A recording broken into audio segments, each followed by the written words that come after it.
What's up, everyone? What's good? Thanks for tuning into this week's podcast.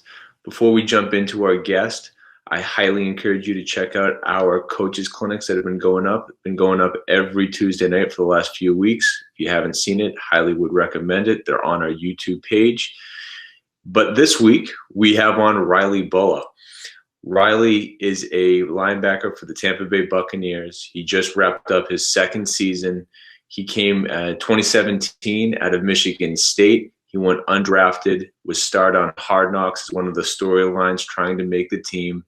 And he sits down, talks with us about that experience and everything that's transpired since then in those 2 years, plus what he's doing now in the offseason. So without any further ado, here's our conversation with Riley Bullough.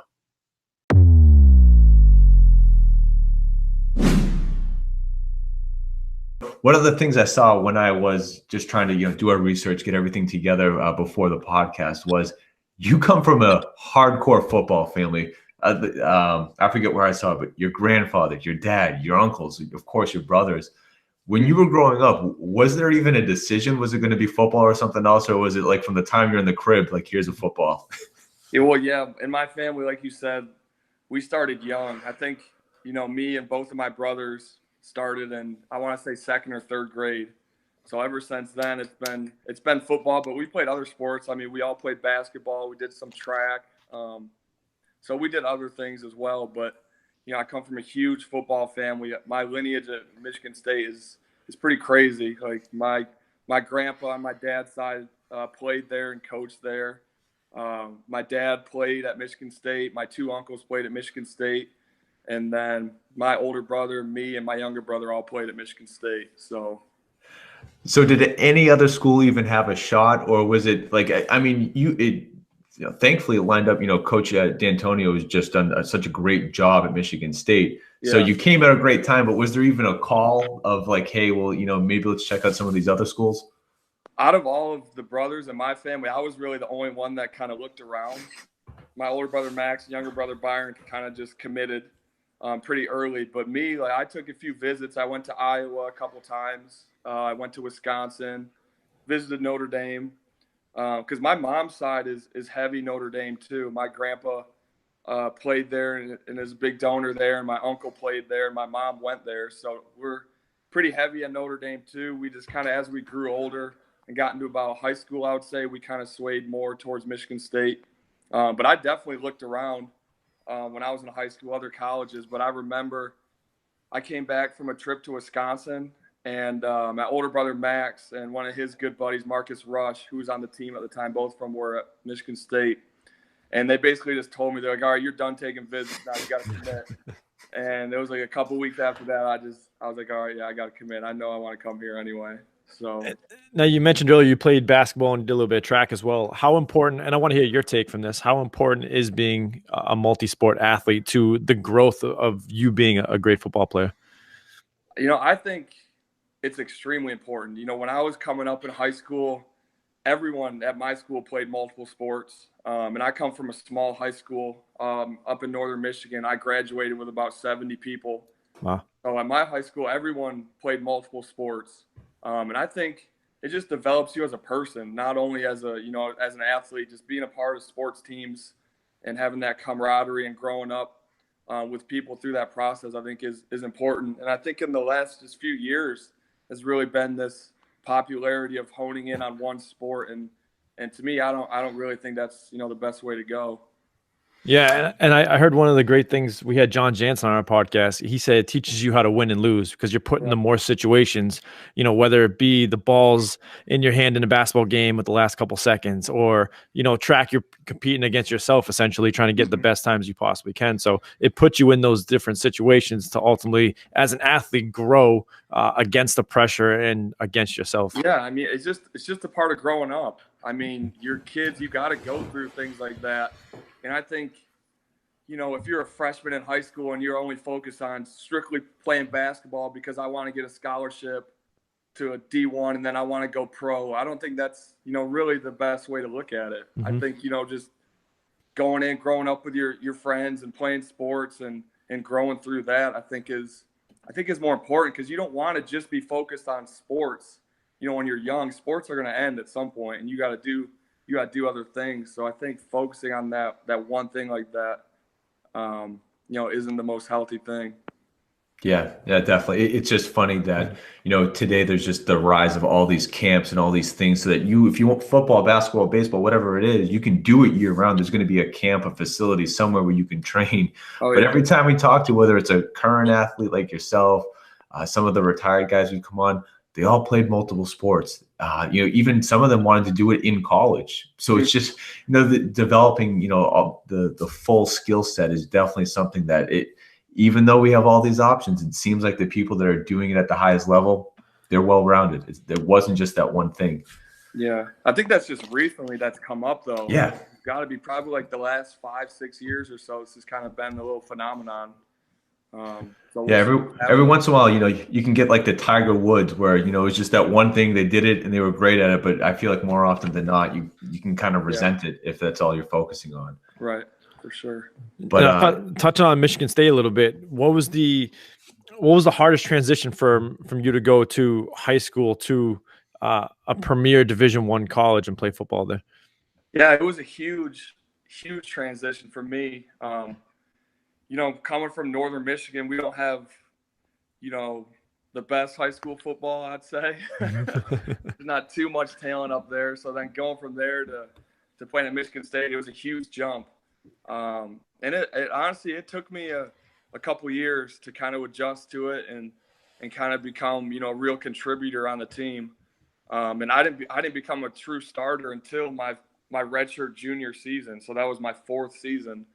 So it definitely took me some time, and I was following the footsteps of my older brother Max, who was All-American there.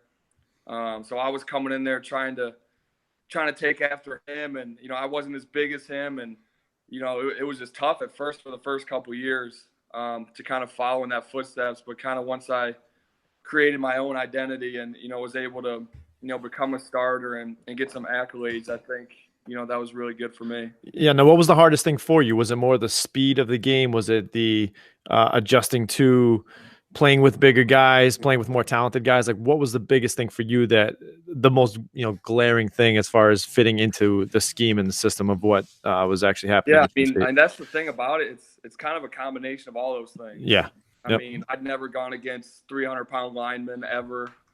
I never played with fast, skilled guys like that you see at Michigan State. Mm-hmm. And I was coming in at a time where Michigan State was in some of the best years of their history. So the guys that we had there at the time were the best of the best. So it was definitely a transition, but like I said, once I kind of got my footing and got comfortable there, I was really able to take off. Mm-hmm. Yeah. Now, how actually did you go about in high school, right? Quarterback, linebacker. I'm pretty sure you were even listed as like one of the better safety prospects too. How did it come to be that like linebacker was going to be your position in college? Yeah, I really didn't play linebacker until my senior year. I think I might have played a little bit of it my junior year, but I was mainly a safety because I was small. I mean, I was 190 pounds my junior year, and then I was able to gain some weight. My senior year, I was probably about 210, 215 maybe, so I was a little bit bigger then.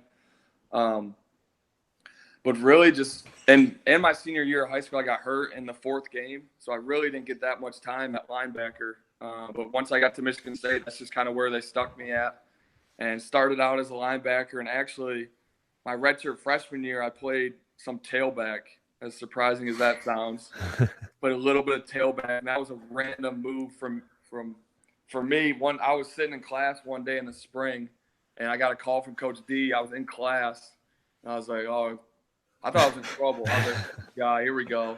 So I left the class to take the phone call, and it was actually him just telling me to come to his office, and he didn't tell me why. So I was like thinking about what could I have possibly done to get in trouble by Coach D right now. But I went into his office, and he asked me, what do you think about moving to tailback?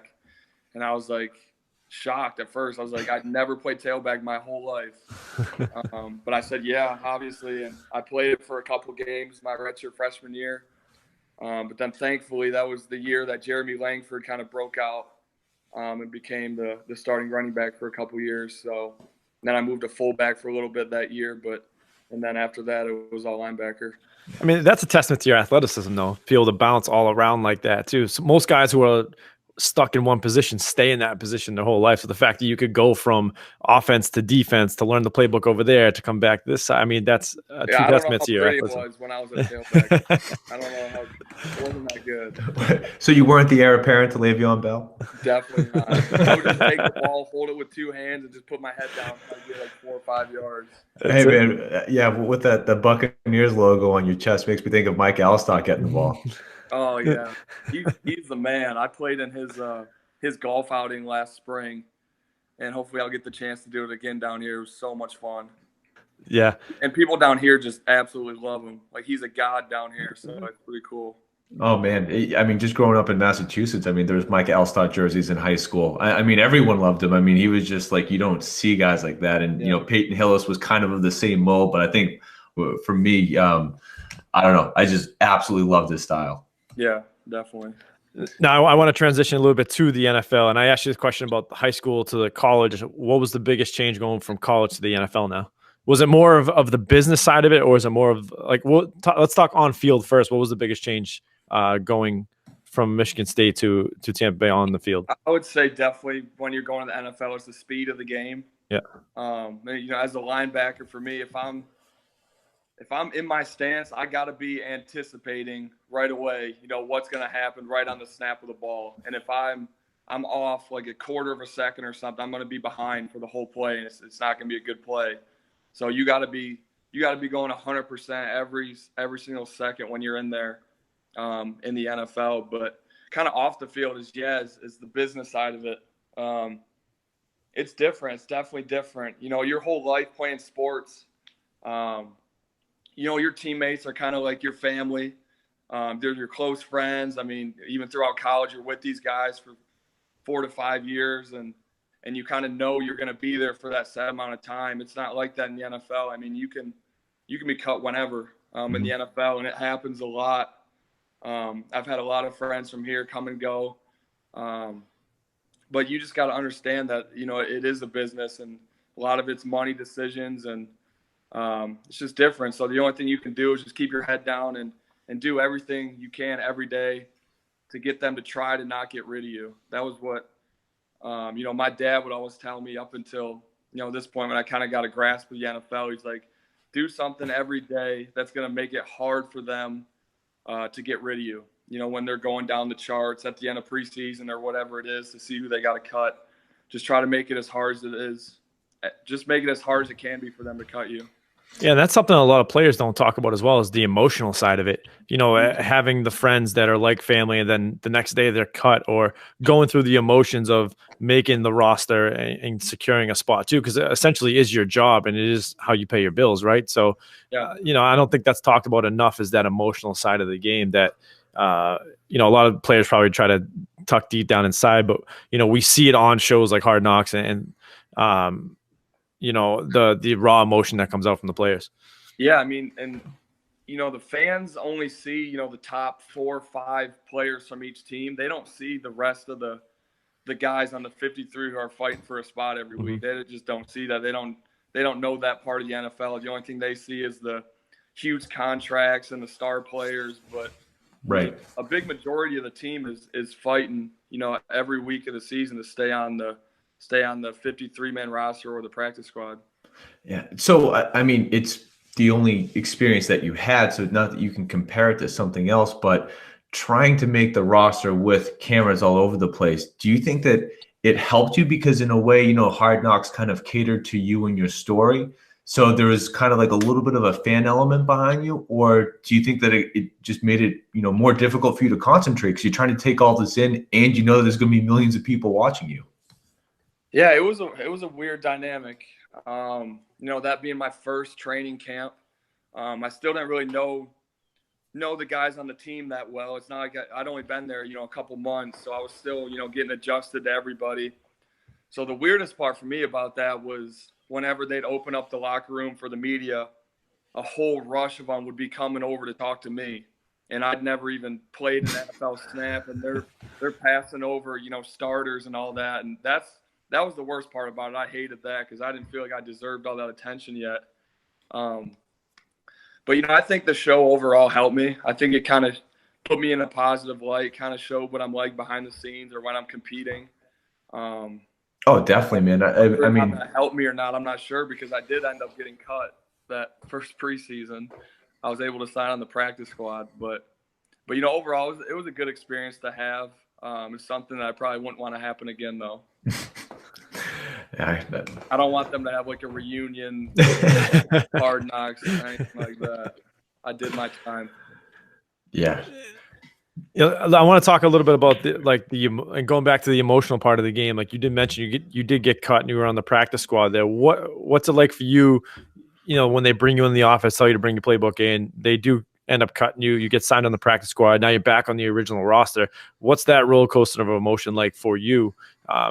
Having the ups and downs of trying to make it in the NFL. Yeah, it's difficult, but you start to learn how to just take everything day by day. You try not to look ahead too far. You just try to do your best every single day, because in this business, there's so many unknowns. And the thing about the NFL is, you could go through, have the best preseason out of any of the people in your position group and still end up getting cut. So that's another thing that people don't really understand, because you can't keep everybody. I mean, there's 90 guys on the roster going into preseason. You can't keep everybody. There's guys that have contracts that are going to be on the roster, and that's just the hard part about it. So you just got to, try to do everything you can to stick around, whether that's practice squad or being a special teams guy or whatever it is. You just got to, as long as you understand that, I think the process is going to be easier for you. Yeah, I'm sure it adds fuel to the fire too, right? Trying to make the spot the next season or the upcoming, whatever it be. If someone gets hurt and try to work, that much more harder. And I've kind of seen all aspects of it. I've been on the practice squad. I got hurt this past season, so I was gone for 7 weeks, and then I signed back and was active for the last 10 games. So I've kind of been a part of all the aspects of it. So I think, with that experience from me going forward will kind of help me and keep everything in perspective. Definitely. Absolutely. And so you just talked a lot about the personal aspect and just trying to keep your head clear on where you are day by day.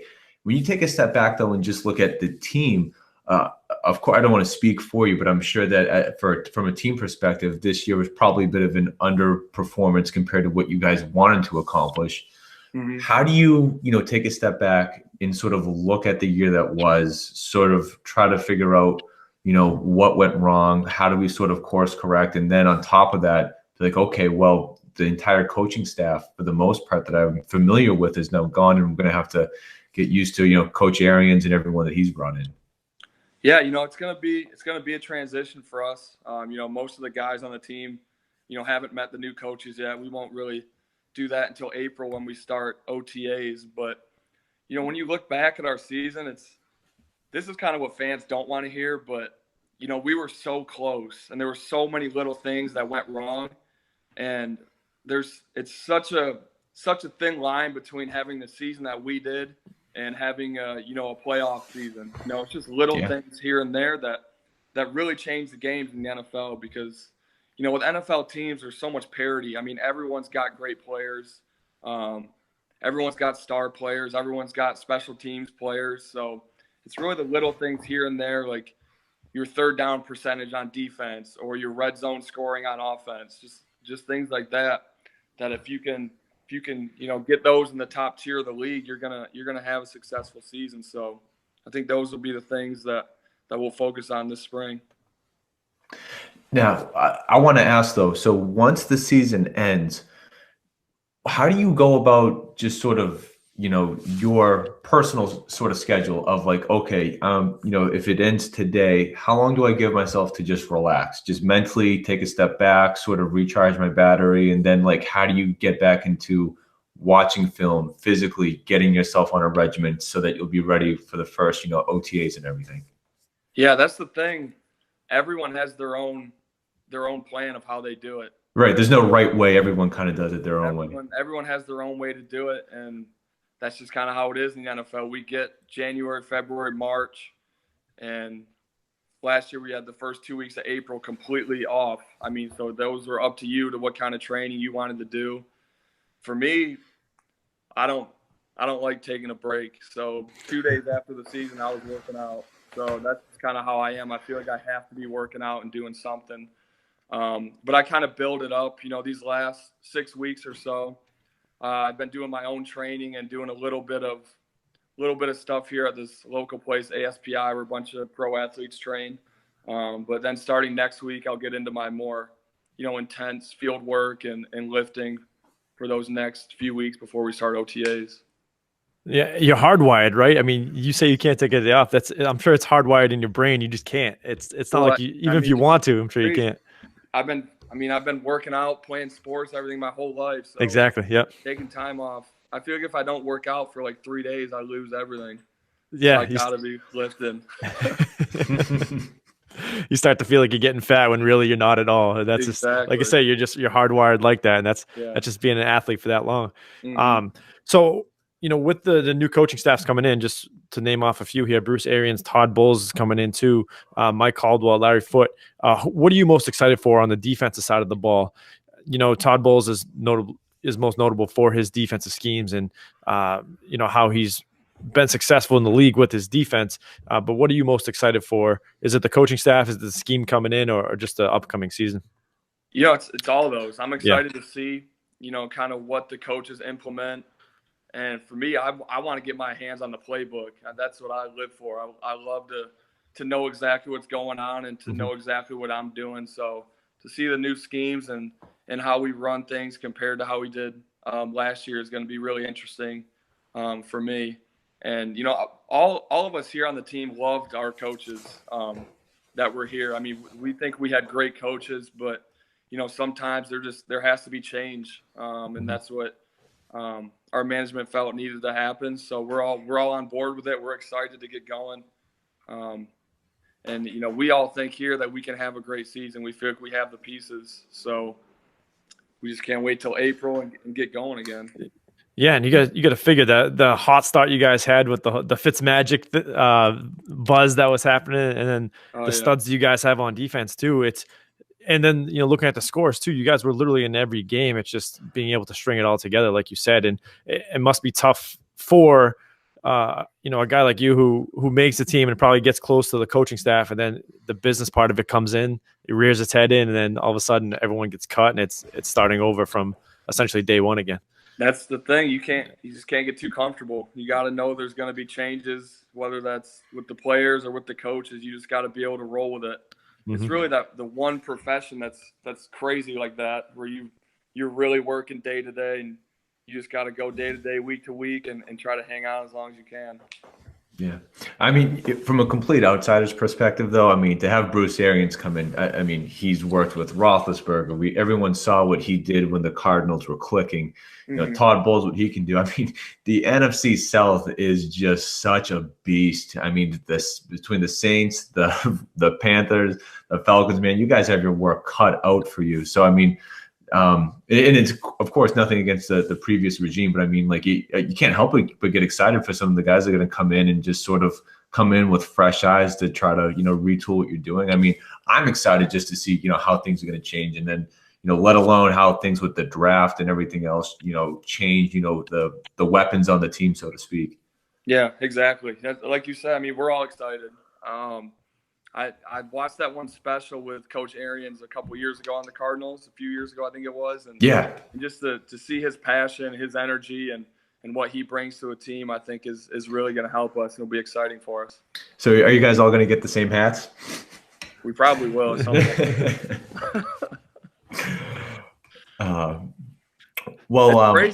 Crazy that he came out of retirement for this job. I think that's just a testament to how excited he is about the players here and the situation we have here. So that's just another little thing that was interesting. Yeah. You think he's getting off his couch essentially, right, to come coach you guys, which exactly, to your point, is a huge testament to you guys. And like I noted earlier, just the weapons that you guys have on that defense, are really going to propel you guys to get to hopefully where you want to be on top of the NFC South.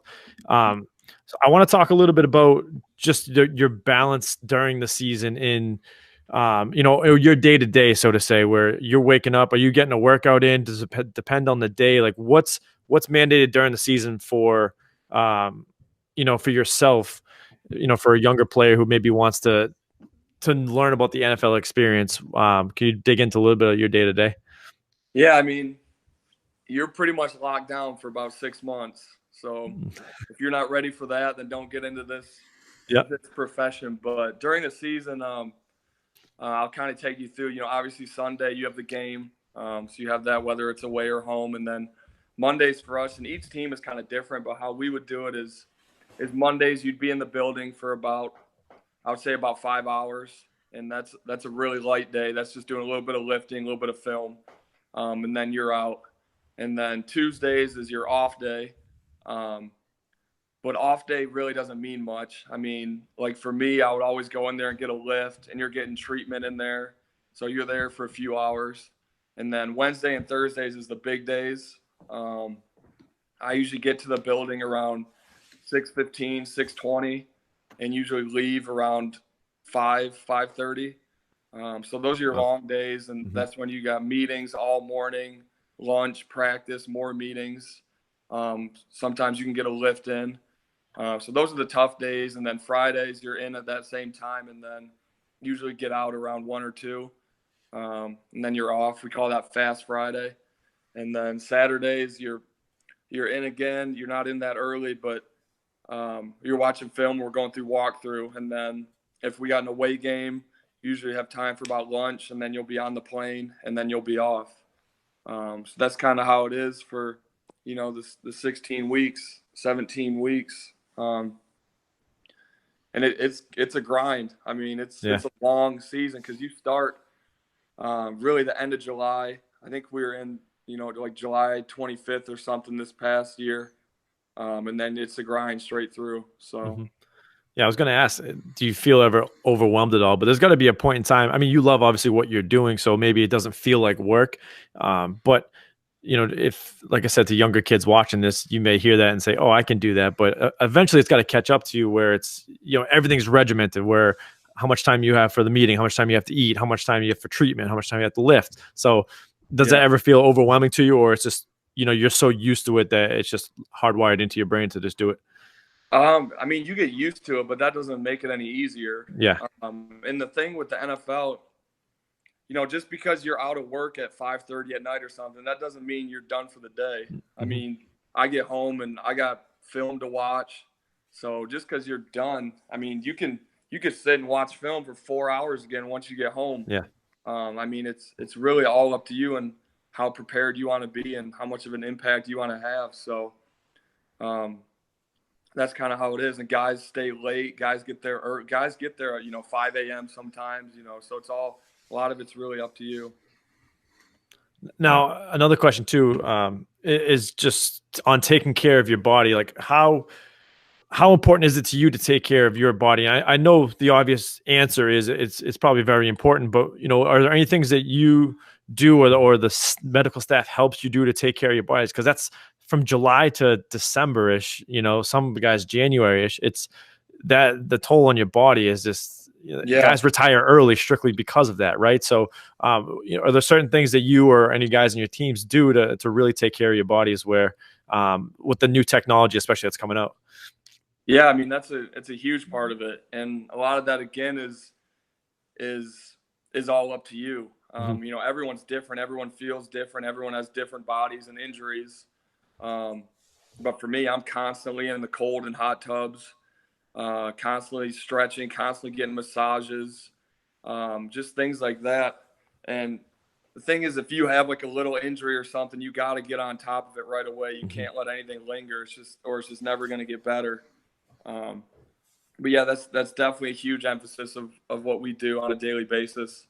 Now, do you see any guys that like don't take care of their bodies and then like injuries happen? Like how common is that for a guy maybe on the 53 or in the preseason who may have a nagging injury, they just don't care, they'll walk it off? Or is that common in the NFL?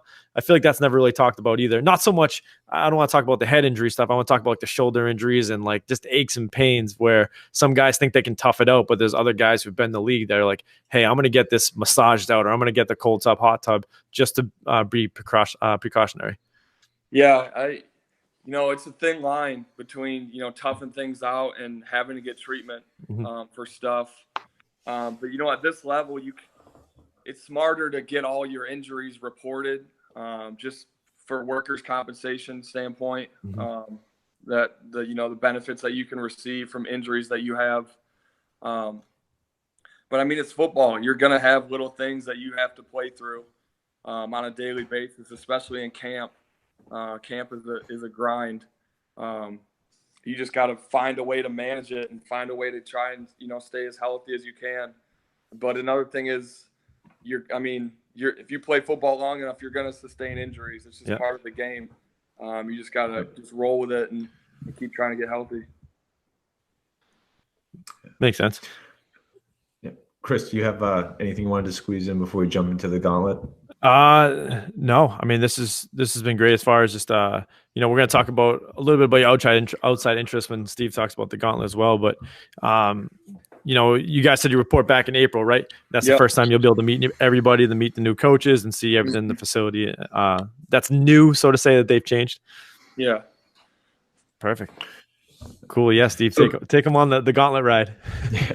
So before we jump into the gauntlet, which is just a couple quick questions that we have, you said between now and then you're working with like high school guys. So there are some things outside of the Buccaneers that you do try to do, whether that's just to get away from the Buccaneers for a second or just keep busy. So that's awesome. I mean, if I was a high school athlete, it doesn't really get any better than working with an NFL guy, to pick his brain and see what worked for him. It's just been because I stay in Tampa throughout this whole time. I love it down here. I don't want to go back to Michigan. So I was a little bit colder. Yeah, I can't do it. So I was just trying to think of what I can do to, not only keep me busy, but just kind of help people out in the community. So I came up with putting out on my social media that I was open to having one-on-one lifting sessions with people in the area. So that's been a lot of fun for me, just getting to work with a bunch of different kind of people, whether that's high school people. I've worked with a couple former Marines. I've worked with, a car mechanic. I've been all over the spectrum. Oh, cool. So it's been interesting, and it's honestly been a lot of fun, and I've got to meet a lot of cool people from it. That's awesome. That really cool. So, along those lines, one thing that we love to ask our guests is, whether it's, if you could give advice to like your 18-year-old self, or if you could just give advice to, that 17, 18-year-old high school athlete, what words would you say to someone that is just like, I want to be exactly where you are, 6 years from now? Man, that's a tough question, because 6 years ago, I didn't even think the NFL was possible for me, honestly.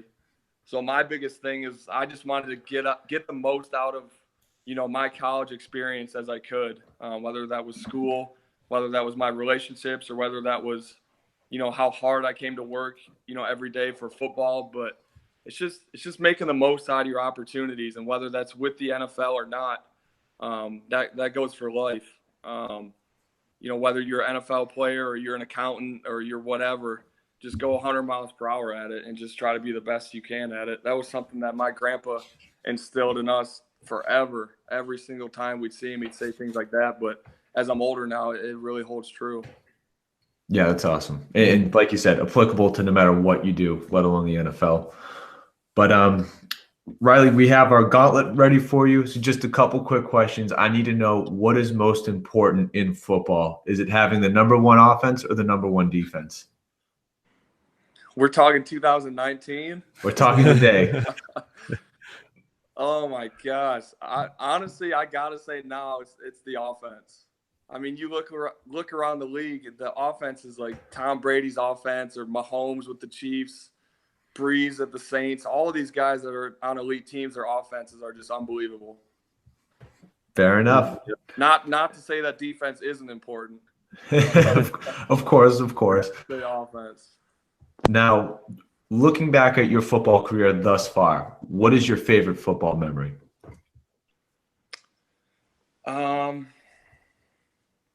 Honestly, I would probably say 2015, when we won the Big Ten championship against Iowa. I think that was just an insane season, and capped off by a crazy game against Iowa in Indianapolis, and it was just awesome. That is.